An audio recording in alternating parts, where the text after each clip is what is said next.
PSC പരീക്ഷയ്ക്ക് ചോദിച്ചിട്ടുള്ള ഒരു 3 ചോദ്യങ്ങളാണ് നമ്മളിന്ന് ഡിസ്കസ് ചെയ്യാനായിട്ട് പോകുന്നത്. അപ്പോൾ നമുക്ക് നേരെ ചോദ്യങ്ങളിലോട്ട് പോകാം. ഒന്നാമത്തെ ക്വസ്റ്റ്യൻ എന്താണ്? If the product of 2 consecutive positive integers is 132, if only the larger one is increased by 3, the new product will be. Options ഒക്കെ തന്നിട്ടുണ്ട്, ഏതാണ് എന്നാണ് നമുക്ക് കണ്ടുപിടിക്കേണ്ടത്. അപ്പോൾ നമുക്ക് അതൊന്ന് ചെയ്ത് നോക്കാം. ഓക്കെ അല്ലേ? അപ്പോൾ എന്തൊക്കെയാണ് ഇവിടെ പറഞ്ഞിരിക്കുന്നത് നമുക്ക് നോക്കാം. എന്താണ് പറഞ്ഞിരിക്കുന്നത്? The product of 2 consecutive positive numbers. ഞാനത് പറയാം. പ്രോഡക്റ്റ് ഓഫ് 2 കോൺസിക്യൂട്ടീവ് എന്ന് പറഞ്ഞാൽ തുടർച്ചയായ നമ്പറുകൾ. നിങ്ങളൊന്ന് ആലോചിച്ചുകൊണ്ട് 4, അത് കഴിഞ്ഞുള്ള നമ്പർ 5, ഇത് കോൺസിക്യൂട്ടീവ് ആയിട്ടുള്ള നമ്പറാണ്, പോസിറ്റീവ് നമ്പറാണ്, തുടർച്ചയായിട്ടുള്ള നമ്പറാണ്. ഇപ്പോൾ നമ്മൾ ഗുണിക്കണമെന്നാണ് പറഞ്ഞത്. 4നെ 5 കൊണ്ട് ഗുണിച്ചാൽ എത്ര കിട്ടും? 20 അല്ലേ? നമുക്ക് 132 ആണ് കിട്ടേണ്ടത്. അപ്പോൾ അങ്ങനെ ഉണ്ടെങ്കിൽ നമുക്കൊരു തുടർച്ചയായ 7 8 കൂടെ ഒന്ന് ഗുണിച്ചാൽ തുടർച്ചയായ പദങ്ങൾ നമ്മൾ ഗുണിക്കണം. 8 7 നമുക്ക് 56 കിട്ടേണ്ടത്. അപ്പോൾ ഇതുമല്ല വേണ്ടത്. എത്ര വേണം നമുക്ക്? 132 ആണ് വേണ്ടത്. അങ്ങനെയാണെങ്കിൽ നമുക്ക് 9 × 10 എന്ന് നോക്കിയാലോ. 9 × 10 എന്ന് പറയുന്ന 90 ആണ്. അതുമല്ല, നമുക്ക് 132 എത്തണം. അങ്ങനെയാണെങ്കിൽ നമുക്ക് 10 × 11 നോക്കിയാലോ. 10 × 11 എന്ന് പറയുന്നത് 110. അതും പോരാ, നമുക്ക് 132 വേണം. അങ്ങനെയാണ് നമുക്ക് 11 × 12 നോക്കിയാലോ. 11 × 12 നമുക്കൊന്ന് മൾട്ടിപ്ലൈ ചെയ്ത് നോക്കാം. ഞാൻ ഇവിടെ ഒന്ന് നോക്കാം. 11 × അല്ലേ 12. 11 × 12 ഇത് കോൺസിക്യൂട്ടീവ് നമ്പേഴ്സ് അല്ലേ, തുടർച്ചയായുള്ള 2 നമ്പറല്ലേ, പോസിറ്റീവ് നമ്പറല്ലേ? യെസ്.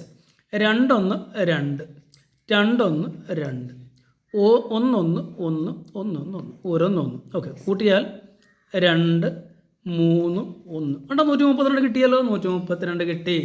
അപ്പോൾ 132 കിട്ടണമെങ്കിൽ ഏതൊക്കെ നമ്പറുകൾ തമ്മിൽ മൾട്ടിപ്ലൈ ചെയ്യണമെന്നാണ് പറഞ്ഞത്? 11 × 12 നമുക്ക് എത്ര കിട്ടി? 132. ഇതാണ് നമുക്ക് തന്നിരിക്കുന്നത്. ഇത് കിട്ടി. ഇപ്പോൾ തുടർച്ചയായിട്ടുള്ള 2 നമ്പർ നമുക്ക് കിട്ടി. ആദ്യത്തെ നമ്പർ 11, രണ്ടാമത്തെ നമ്പർ 12. ഓക്കെ ആണല്ലോ? ഇനി നമ്മളോട് എന്താണ് പറഞ്ഞിരിക്കുന്നത്? If only the larger one is increased by 3, അതായത് ഇവിടുത്തെ ലാർജർ നമ്പർ അത് 12 അല്ലേ, 12ൻ്റെ കൂടെ 3 കൂട്ടണം. 12ന് 3 കൂട്ടുമ്പോൾ എത്രയായി? അത് 15 ആയിട്ട് മാറി. ആകെയല്ലേ ഇത് 11. ഇവിടെ മാറ്റമില്ല. 11 × 15 ഇത് എത്രയാണെന്നാണ് നമ്മളോട് ചോദിച്ചിരിക്കുന്നത്. അപ്പോൾ എങ്ങനെ കണ്ടുപിടിക്കാം? ഈ തന്നിരിക്കുന്ന 15നെ 11 കൊണ്ട് മൾട്ടിപ്ലൈ ചെയ്യണം. 5 1 5 അല്ലേ, 1 5 6 1 എത്ര കിട്ടി നമ്മുടെ ആൻസർ? 165 ആൻസർ കിട്ടി. ഓപ്ഷനിലുണ്ടോ 165? നമുക്ക് നോക്കിയാലോ. യെസ്, 165. ഇതാണ് നമ്മുടെ ആൻസർ. എളുപ്പമല്ലേ? അപ്പോൾ ഈ രീതിയിൽ നിങ്ങൾ ചെയ്യണം. അപ്പോൾ കോൺസിക്യൂട്ടീവ് നമ്പേഴ്സ് എന്ന് പറഞ്ഞാൽ തുടർച്ചയായ 2 നമ്പറുകളാണ്. അപ്പോൾ അടുത്തടുത്തുള്ള നമ്പറുകൾ മൾട്ടിപ്ലൈ ചെയ്ത് പോകണം. 132 കിട്ടണം. കൂടുതൽ ക്വസ്റ്റ്യൻസ് പ്രാക്ടീസ് ചെയ്യുമ്പോൾ വളരെ എളുപ്പത്തിൽ നിങ്ങൾക്ക് 11 × 12 വളരെ എളുപ്പത്തിൽ നിങ്ങൾക്ക് മനസ്സിലാവും. ഓക്കെ അല്ലേ? അപ്പോൾ നമുക്ക് ഈ രണ്ടാമത്തെ ചോദ്യത്തിലോട്ടൊന്ന് പോയാൽ എന്താണ് രണ്ടാമത്തെ ക്വസ്റ്റ്യൻ? അത് നോക്കാം. എക്സിൻ്റെ വില 1/0.2 + 3/0.4 ആണ്. അങ്ങനെയാണെങ്കിൽ x/0.5ൻ്റെ വിലയാണ് നമുക്ക് കണ്ടുപിടിക്കേണ്ടത്. അപ്പോൾ നമുക്ക് നോക്കാം. ആദ്യം നമുക്ക് ഈ എക്സിൻ്റെ വില കണ്ടുപിടിക്കാനായിട്ട് പോകും. x = അല്ലേ, ഇവിടെ തന്നിട്ടുണ്ട്. ഇവിടെ നിങ്ങൾ നോക്കേണ്ടേ ഡിനോമിനേറ്റർ സെയിം ആണോ? അല്ല. ഇത് ഇവിടെ 0.4 ആണ്, ഇവിടെ 0.2 ആണ് അല്ലേ. അപ്പോൾ ഇവിടെയും നമുക്കൊന്ന് 0.4 ആക്കാനായിട്ട് എന്ത് ചെയ്താൽ മതി? ഇവിടെ 2 കൊണ്ട് ഗുണിച്ചാൽ മതി അല്ലേ. 0.2നെ 2 കൊണ്ട് ഗുണിക്കുമ്പോൾ ഇത് 0.4 മാറും. അപ്പം അങ്ങനെയാണെങ്കിൽ ഇവിടെയും നമുക്ക് 2 കൊണ്ട് ഗുണിക്കണം. അങ്ങനെയാണ് നമ്മൾ ചെയ്യാറ്. അപ്പോൾ ഇതിനൊന്ന് മാറ്റി എഴുതാം. 1 × 2. ഇപ്പോൾ നമുക്ക് മുകളിൽ 2 കിട്ടി. താഴെ 2 × 0.2 എന്ന് പറയുന്നത് 0.4 പ്ലസ് ഇവിടെ നമുക്ക് 3/0.4 എന്ന് കിട്ടി. അത്രയും ഓക്കെ ആണല്ലോ? ഇപ്പോൾ കണ്ട എളുപ്പമായില്ലേ? ഡിനോമിനേറ്റർ സെയിം അല്ലേ. ഡിനോമിനേറ്റർ സെയിം ആണെങ്കിൽ ഒരു പ്രാവശ്യം എഴുതിയാൽ പോരെ, മതി. ഈ 2ഉം 3ഉം കൂടെ കൂട്ടിയാൽ പോരെ, 5 കിട്ടി. അപ്പോൾ നമുക്ക് എന്ത് കിട്ടി? ഇവിടെ എക്സിൻ്റെ വില നമുക്ക് 5 കിട്ടി. 5/0.4 എന്ന് കിട്ടി. നമുക്ക് എന്താണ് വേണ്ടത്? x/0.5 ആണ് കാണേണ്ടത്. അപ്പോൾ നമുക്ക് ഞാൻ ക്വസ്റ്റ്യനിലോട്ട് പോകാം. x/0.5 = ഇവിടെ എക്സിൻ്റെ വില എത്രയാണ്? 5/0.4 ആണ്. ഇതിനെ 0.5 എക്സിൻ്റെ വിലയാണ് ഇതാണ് നമ്മളിപ്പോൾ എഴുതിയത്. ഇനി അതിനെ 0.5 കൊണ്ട് ഡിവൈഡ് ചെയ്യണ്ടേ? ഡിവൈഡ് ചെയ്യാനായിട്ട് നമ്മൾ ഡിവിഷൻ്റെ ചിഹ്നം എഴുതുക. എന്നിട്ട് എന്ത് ചെയ്യണം? 0.5 കൊണ്ട് ഡിവൈഡ് ചെയ്യുക. അപ്പോൾ നമ്മൾ ഈ രീതിയിൽ ഇതിന് നമ്മളത് മാറ്റി ഡിവിഷൻ്റെ ചിഹ്നം ഇട്ട് വെച്ചു. ക്ലിയർ ആണല്ലോ? അതെന്തിനാണെന്ന് ഇനി പറഞ്ഞു തരാം. 5 /0.4 ഇത്ര ഓക്കെ ആണല്ലോ. നമുക്ക് ഡിവിഷൻ ഇതിനെ നിങ്ങളൊന്ന് ആലോചിച്ച് നോക്കട്ടെ. 0.5 നമുക്ക് എങ്ങനെ എഴുതാം? വേണമെങ്കിൽ 0.5 /1 എന്ന് എഴുതാമല്ലോ. 0.5 എന്ന് പറയുന്നത് തന്നെയാണ് 0.5 /1. കാരണം ഏത് നമ്പറിനെ ഒന്നുകൊണ്ട് ഡിവൈഡ് ചെയ്താൽ ആ നമ്പർ തന്നെയാണ് കിട്ടുന്നത്. അപ്പോൾ ഇതിനൊരു ഫ്രാക്ഷൻ ആക്കാൻ വേണ്ടി ഞാൻ എന്ത് ചെയ്തു? 0 താഴെ വരെ ഇട്ട് 1 ഇട്ട് കൊടുത്താലും കൊടുത്തില്ലെങ്കിൽ ഇതിൻ്റെ വില 0.5 തന്നെയാണ്. അപ്പോൾ ഇപ്പോൾ ഇനി നമ്മൾ എന്താ ചെയ്യാൻ പോകുന്നത്? ഈ ഡിവിഷൻ്റെ ചിഹ്നം മാറ്റിയിട്ട് ഒരു മൾട്ടിപ്ലിക്കേഷൻ ചിഹ്നം കിട്ടും. അപ്പോൾ എന്ത് ചെയ്യും? ഇത് തലതിരിയും, റെസിപ്രോക്കൽ എടുക്കണം. അപ്പോൾ 1 മുകളിൽ പോവും, 0.5 താഴെ വരും. അത്രയും ക്ലിയർ ആണല്ലോ, മനസ്സിലായോ? ഇനി നിങ്ങൾ ആലോചിക്കുക, ഈ 0.5 എന്ന് പറയുന്നത് എന്താണ്? 0.5 എന്ന് പറയുന്നത് അരയല്ലേ? 0.5 അരയല്ലേ? അരയാണ്. അങ്ങനെയാണെങ്കിൽ ഈ 5-ൽ എത്ര അരയുണ്ടാവും? 1-ൽ 2 അരയും 1 1-ൽ 2 അരയുണ്ട്. അപ്പോൾ 5-ലാണെങ്കിൽ 10 അര ഉണ്ടാകത്തില്ലേ? അതായത് ഈ 5-നെ 0.5 കൊണ്ട് ഡിവൈഡ് ചെയ്താൽ നമുക്ക് 10 എന്ന് കിട്ടും. ഓക്കെ അല്ലേ? 10 × 1 എന്ന് പറഞ്ഞാൽ 10 തന്നെയാണ്.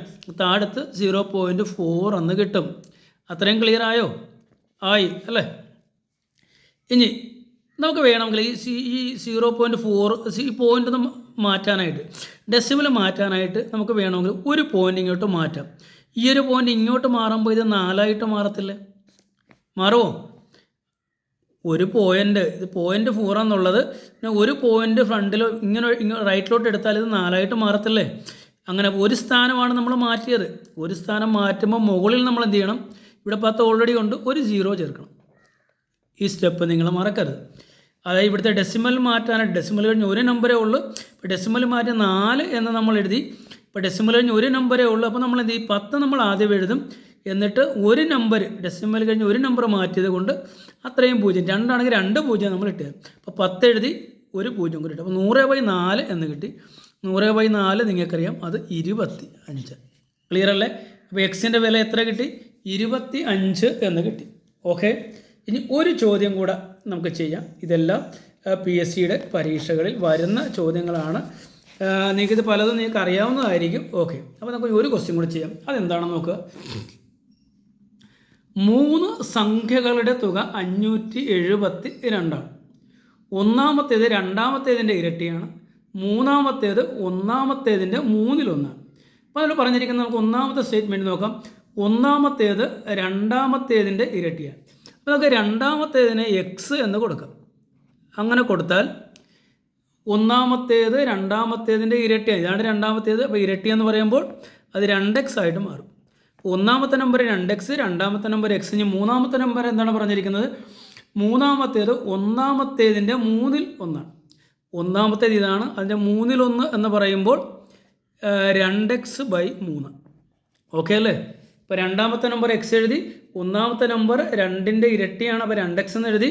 മൂന്നാമത്തെ നമ്പർ ഇതിൻ്റെ 1/3 അപ്പോൾ 2x എഴുതി /3 എന്ന് ഇട്ടു. ഇനി എന്താണ്? ഇതാണ് നമ്മുടെ 3 നമ്പറുകൾ, സംഖ്യകൾ നമുക്ക് കിട്ടി. ഇനി എന്ത് ചെയ്യണം? ഇവയെ തമ്മിൽ കൂട്ടണം അല്ലേ? 2x + x + 2x അല്ലേ? 2x/3 അല്ലേ? = എത്ര കിട്ടി? ഇവിടെ തുക തന്നിട്ടുണ്ട്. തുക 572 ആണ്. അപ്പോൾ കൂട്ടുമ്പോൾ 572 കിട്ടും. ഓക്കെ ആണല്ലോ? ഇനി നമ്മൾ ചെയ്യേണ്ട ഒരു പ്രധാനപ്പെട്ട കാര്യം, ഇവിടെ ഒരു 3 ഉണ്ട്. ഈ 3യെ കളയാൻ വേണ്ടിയിട്ട് നമുക്ക് എന്ത് ചെയ്യണം? എല്ലാത്തിനെയും, അതായത് ലെഫ്റ്റ് സൈഡിനെയും റൈറ്റ് സൈഡിനെയും നമ്മൾ എന്തുകൊണ്ട് മൾട്ടിപ്ലൈ ചെയ്യും? നമ്മൾ 3 കൊണ്ട് മൾട്ടിപ്ലൈ ചെയ്യും. അതായത് മൾട്ടിപ്ലൈ ബൈ 3 കൊണ്ട് മൾട്ടിപ്ലൈ ചെയ്യും. അപ്പോൾ 2x-നെ 3 കൊണ്ട് മൾട്ടിപ്ലൈ ചെയ്യുമ്പോൾ എത്രയാകും? 6x ആയി. പ്ലസ് എക്സിനെ 3 കൊണ്ട് മൾട്ടിപ്ലൈ ചെയ്യുമ്പോൾ അത് 3x ആയി. 2x-നെ 3 കൊണ്ട് മൾട്ടിപ്ലൈ ചെയ്യുമ്പോൾ ആ 3യും ഈ 3യും കൂടെ വെട്ടിപ്പോയി എന്തായിട്ട് മാറും? 2x ആയിട്ട് മാറും.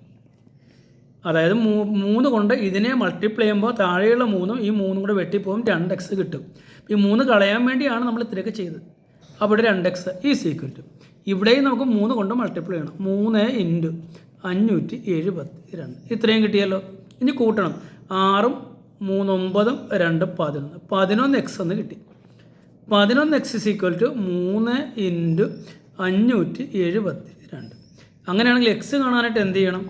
ഈ 3ഉം 572 ന്യൂമറേറ്ററായിട്ട് എഴുതണം, 11 ഡിനോമിനേറ്ററായിട്ട് എഴുതണം. ഓക്കെ ആണല്ലോ? എന്നിട്ട് ഒന്നൊക്കെ ഈ 3 കൊണ്ട് ഇതിനെ മൾട്ടിപ്ലൈ ചെയ്തിട്ട് 11 കൊണ്ട് ഡിവൈഡ് ചെയ്യാം.